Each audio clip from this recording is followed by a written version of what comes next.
प्रिय भक्तजनों, आप सभी का इस शिव महापुराण कथा ज्ञानामृत में मैं प्रणाम करता हूं और आप सभी का स्वागत करता हूं।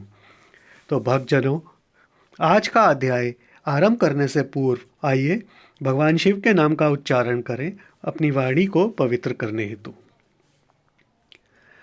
जय शंकर शंकर जय शंकर कैलाशपति। जय गौरा गौरा जय गौरा माँ पार्वती। जय शंकर शंकर जय शंकर कैलाशपति। जय गौरा गौरा जय गौरा माँ पार्वती। जय शंकर जय शंकर कैलाशपति। जय गौरा गौरा जय गौरा माँ पार्वती। हर हर महादेव, हर हर महादेव, हर हर महादेव। तो भक्तजनों, हमने कल ये जाना कि नंदीश्वर गण कौन है, गणाध्यक्ष कौन है, नंदी शिव वाहन के रूप में कैसे आए। तो आज का अध्याय हम आरंभ करने जा रहे हैं। आज हम जानेंगे कीर्तिमुख गण और भैरव का पार्वती के श्रापवश मृत्यु लोक में बैताल बनकर विक्रमादित्य की दास्ता में क्यों रहना पड़ा उनको, और साथ ही साथ भूत प्रेत पिशाच डाकिनी शाकिनी व 64 योगिनियाँ क्या हैं। तो सर्वप्रथम कीर्तिमुख गण के विषय में जालंधर तुलसी कथा प्रसंग आप आगे 11 अवतार कथा प्रकरण में अवधूतवेश्वर अवतार में सुनेंगे।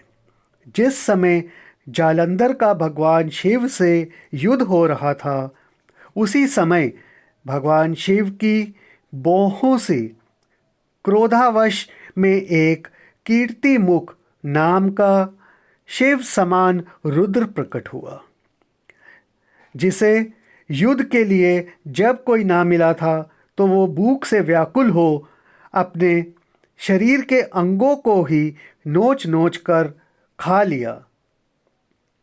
उसका केवल मुख ही शेष रह गया। इस भक्ति से प्रसन्न हो इस मुख, जो कि कीर्ति मुख कहलाया, को ही शिव ने अपना गण बना सदैव के लिए अपने साथ रख लिया। आइए अब हम जान लेते हैं भैरव का पार्वती के श्रापवश मृत्युलोक में बैताल बनकर विक्रमादित्य की दास्ता में क्यों रहना पड़ा।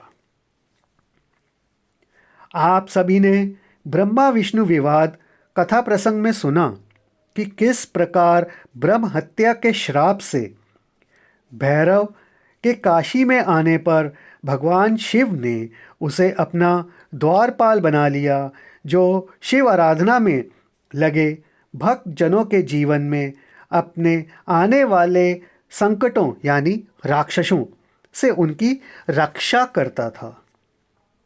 एक बार पार्वती स्नान करके आई थी।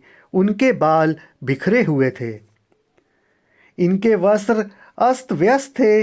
इस अवस्था में भैरव पार्वती की ओर बहुत देर तक एकटक देखता रहा, और जब पार्वती जी कुटिया से बाहर जाने लगी तब उनका रास्ता रोककर खड़ा हो गया। इस पर भैरव की इस दृष्टता पर उसे श्राप देते हुए पार्वती जी क्रोध में बोली, भैरव, तूने सामान्य व्यक्ति की तरह मुझे कुदृष्टि से देखा है और मेरा रास्ता रोका है, अतः जा, तू मृत्यु लोक में जाकर मनुष्य योनि को प्राप्त करेगा। इस श्राप को सुन भैरव पार्वती जी के चरणों में गिर गया, बार बार अपनी गलती की माफ़ी मांगने लगा। इसी समय भगवान शिव भी वहाँ आ गए। सभी गणों ने व स्वयं भगवान शिव ने श्राप से मुक्त करने की प्रार्थना की।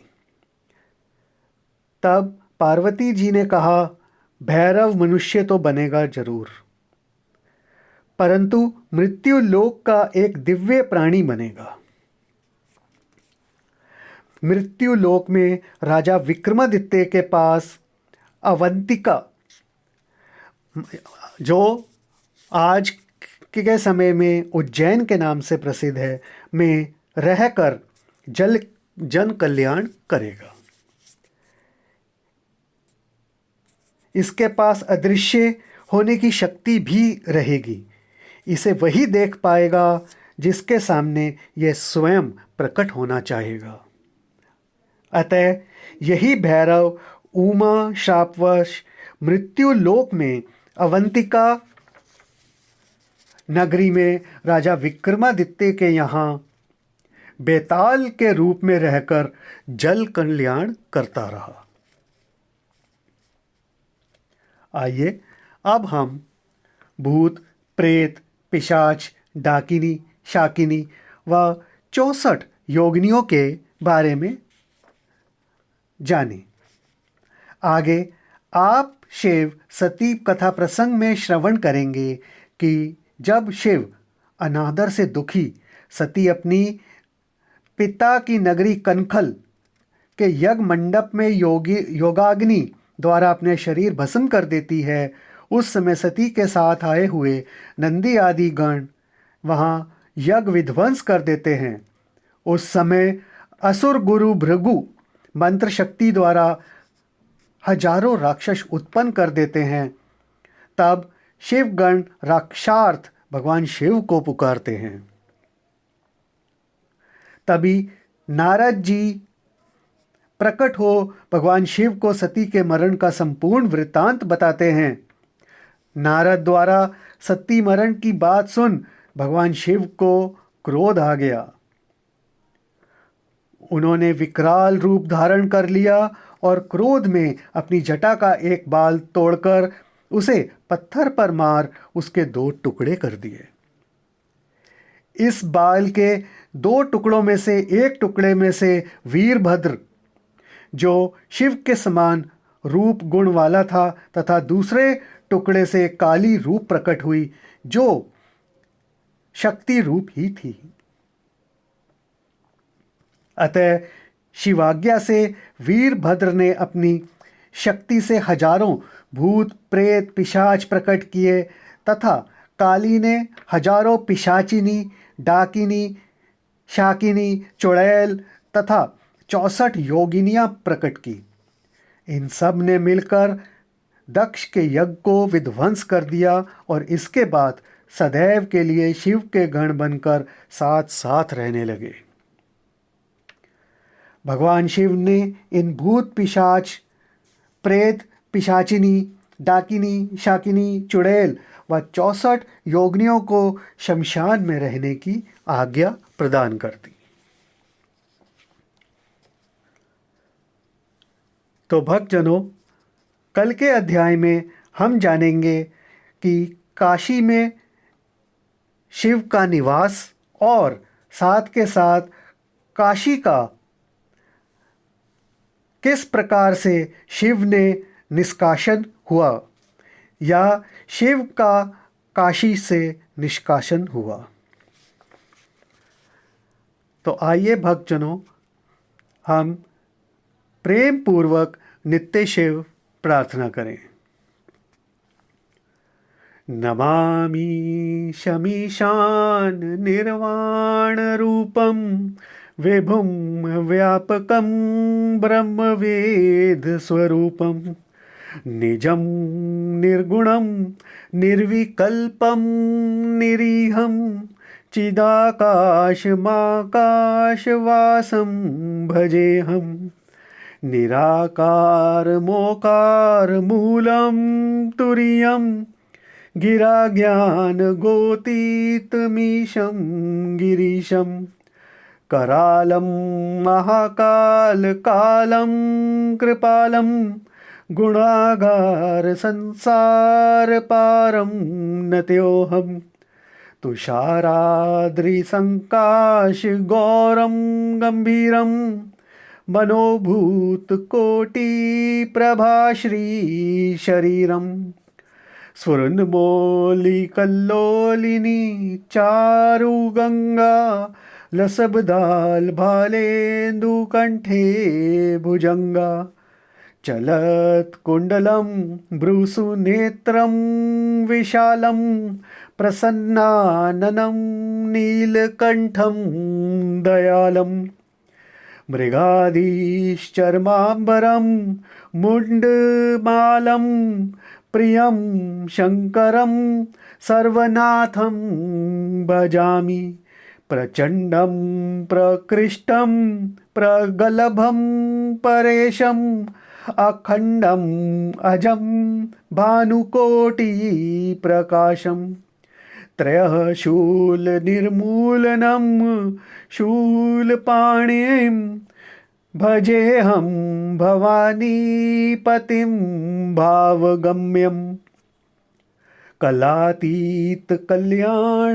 कल्पान्तकारी सदा सच्चिदानन्ददाता पुरारी चिदानंद संदोह मोहापहारी प्रसीद प्रसीद प्रभो मन्मथारी न यावद उमानाथ पादारविन्दं भजन्ति हे लोके परेव नराणम् न तावत सुखं शांति संतापनाशं प्रसीद प्रभो सर्वभूतादिवासं